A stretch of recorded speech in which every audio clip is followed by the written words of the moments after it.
Terima kasih Yang Berhormat daripada Ipoh Timur. Sebenarnya Timbalan Ketua Pengarah Jabatan Orang Asli iaitu Encik Nisra adalah orang asli. The present one. Dan beliau seorang yang berasal daripada Gua Musang, yang telah mengambil kesempatan di atas opening dengan izin yang diberikan oleh kerajaan sehingga berjaya masuk universiti. Dan beliau ada dalam dewan ini. Dia ada dalam dewan ini. Yang telah memberikan kerjasama yang begitu baik, yang membantu masyarakat orang asli maju ke depan. Memang kalau ada pegawai yang berketurunan daripada orang asli, memang kita akan ambil. Sebagai pegawai, sebagai guru, memang kita akan ambil. Ya, boleh kan 50% guru-guru di sekolah-sekolah untuk orang asli boleh sekurangnya boleh dipastikan. Dan bila timbalan ketua penggarah akan menjadi ketua penggarah? Ya, kalau ada yang layak, kita akan letakkan mereka. Ini mengambil masa, ya. Begitu juga pembinaan negara selepas 50 tahun barulah kita lihat ramai masyarakat orang kampung keluar sebagai doktor, engineer dan sebagainya.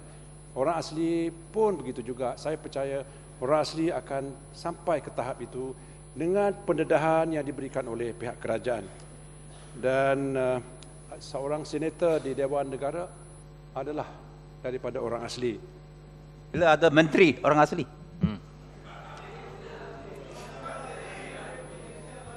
InsyaAllah. Dia akan ada. Exco Pulau Pinang. Ya. Mengenai pendapatan, seperti apa yang disampaikan tadi oleh Yang Berhormat daripada Arau, memang benar tanah-tanah orang asli yang diberikan kepada RISDA, kepada Felkra bukanlah tanah yang super kelas tanah seperti Sime Darby, Guthrie. Ini adalah tanah-tanah yang dipilih dulu oleh Inggeris sewaktu mereka datang ke sini. Dia ambil tanah yang baik-baik, dia dah periksa tanah. Ini tanah diambil oleh penjajah. Tetapi tanah-tanah yang ada kepada orang asli berbukit, kos untuk memajukannya tinggi. Bukanlah sesuai sangat. Dan oleh kerana RISDA, Felkra tertakluk di bawah kementerian, kita seolah-olah paksa RISDA dan Felkra untuk memajukan tanah-tanah ini. Bukan kerana mereka hendak sangat, tetapi ini adalah arahan daripada pihak kerajaan. Jadi oleh itu, tentulah kosnya tinggi. Dan apabila kosnya tinggi, tentulah banyak dividen yang pulang pun berkurangan. Saya telah memanggil pegawai-pegawai daripada Felkra dan RISDA minggu lepas, dan saya tanya mengapa peserta diberikan mengapa dikenakan kos ataupun dia dikenakan percentage 6.5% untuk membayar operasi kos. Saya kata apa salahnya kawasan-kawasan asli ini dikecualikan daripada membayar kos, dan kos-kos membuat jalan, api, air ditanggung oleh kerajaan.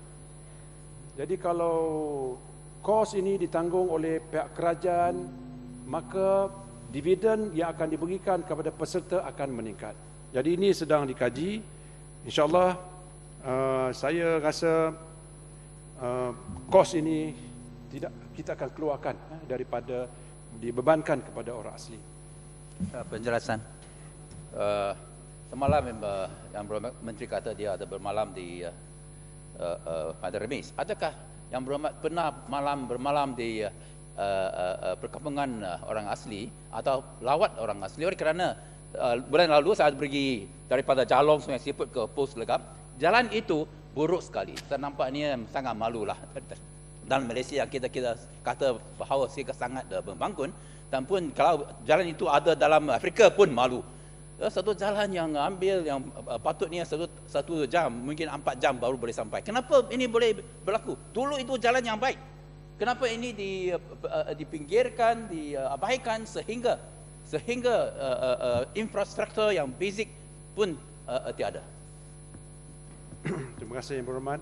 Pada bulan Jun saya bermalam di Sungai Laya, kampung asli di Kota Tinggi Johor. Dan saya tidur di rumah orang asli. Saya berada di situ dan saya dapat melihat dan merasai keluhan dan juga perasaan mereka. Dan baru semalam saya juga tidur di Pantai Remis, satu kampung yang ketinggalan. Dan pada bulan lepas saya tidur di Kedah Wang, satu kawasan PPRT di Kubang Pasu, sebelah Jitra Kubang Pasu. Ini bulan Ogos bermalam di kawasan saya di Pinangah. Ya. Ya. Itu kawasan pendalaman orang kita Murut di Sabah. Orang sungai mungkin. Orang sungai, minta maaf orang sungai.